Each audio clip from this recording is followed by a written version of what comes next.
ভারতের শিক্ষা খাতে নজিরবিহীন সংকট যেন আরও গভীর হচ্ছে। প্রশ্ন ফাঁসের ঘটনাকে কেন্দ্র করে দেশজুড়ে শিক্ষার্থীদের ক্ষোভ যখন তুঙ্গে, ঠিক তখনই শিক্ষা সচিব বিনীত যোশীকে অপসারণ করেছে কেন্দ্রীয় সরকার। শিয়া বাটার ও ভিটামিন সমৃদ্ধ লিলি বিউটি সোপ, তারুণ্যময় উজ্জ্বল ত্বকের জন্য। কিন্তু সরকারের এই পদক্ষেপে আন্দোলনের আগুন একটুও কমেনি, বরং শিক্ষামন্ত্রী ধর্মেন্দ্র প্রধানের পদত্যাগের দাবিতে আন্দোলনকারীরা আরও অনড় অবস্থান নিয়েছেন। দিল্লির যন্তর মন্তর থেকে শুরু হওয়া বিক্ষোভ এখন ছড়িয়ে পড়ছে ভারতের বড় শহরগুলোতে।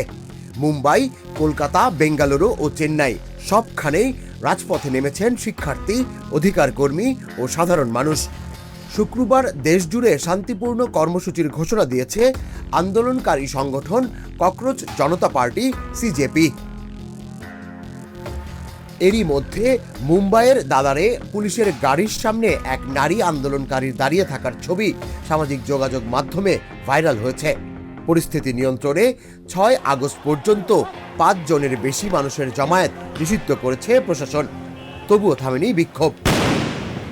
আন্দোলনকারীদের ভাষায়, পুলিশ যদি নাগরিকদের দায়িত্ব পালন করতে না পারে তাহলে সেই দায়িত্ব জনগণ নেবে।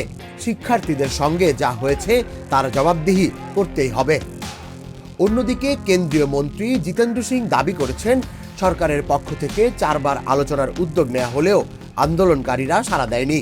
তবে সিজেপির মুখপাত্র সৌরভ দাস পাল্টা বলেন, আলোচনায় আপত্তি নেই, কিন্তু সেটি হতে হবে নিরপেক্ষ স্থানে, যন্তর মন্তর বা কনস্টিটিউশন ক্লাবে।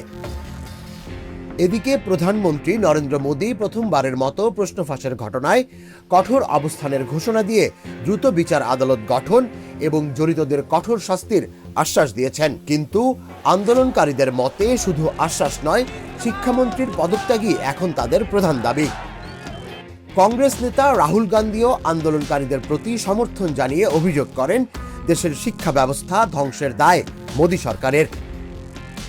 ফলে এক শিক্ষা সচিবের বিদায়েও সংকট শেষ দেখা যাচ্ছে না, বরং ভারতের রাজপথে আন্দোলনের নতুন অধ্যায় শুরু হয়েছে। তুষার ইসলাম, জাগো নিউজ।